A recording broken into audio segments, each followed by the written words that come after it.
Thank you very much, Tamara, for the opportunity to be here and for tabling this bill. I'll say up front that C-218, the Right to Recover Act, will save lives. My name is Andrew Lawton. I'm the Member of Parliament for Elgin, St. Thomas, London South in Ontario, and I am also a suicide survivor. 15 years ago, I very nearly succeeded in ending my life to suicide. I had an intentional overdose and was in the hospital on life support and in a coma for several weeks. This was the culmination of what had been a years-long battle with mental illness, and one that I very nearly lost. Now, I want to share a few things that are important for context here, in that suicide is something that if someone is inclined to do it, and they share this with a medical practitioner, it activates a responsibility, a legal and ethical responsibility to treat that person. One of the gravest issues with the laws that are set to go into effect in 2027 is the lack of differentiation between someone with suicidal ideation who needs to be stopped and supported versus someone who walks into a medical office and seeks MAID as a service because of their mental illness.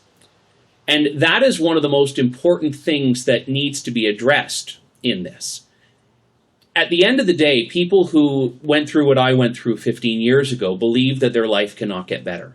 They believe that there is no hope, that there's no chance of happiness, no chance of success. I never would have believed at my lowest point in 2010 that I could be standing here today as a member of Parliament, as a husband, as someone that has a life that I'm so happy with.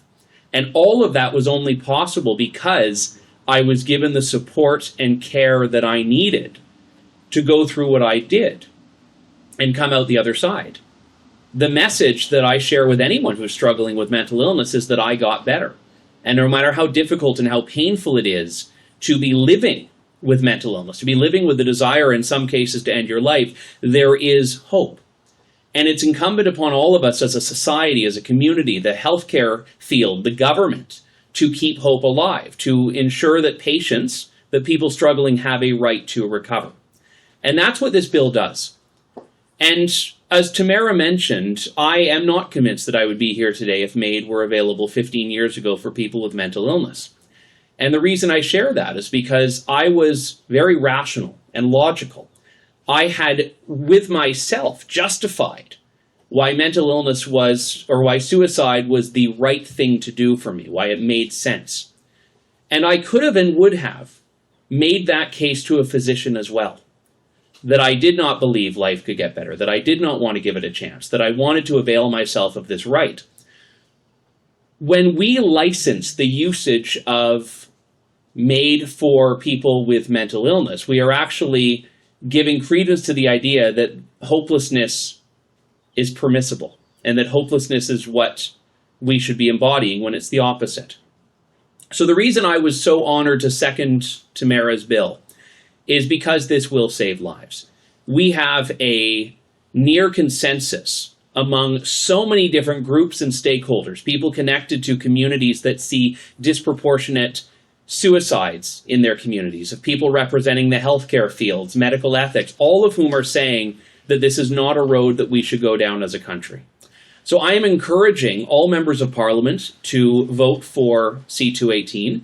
I am encouraging all Canadians to ask their members of Parliament to support this bill. This is not something that should be partisan. This is something that will literally save lives. And there are very few things in law that we can say that about as clearly as we can with Bill C-218.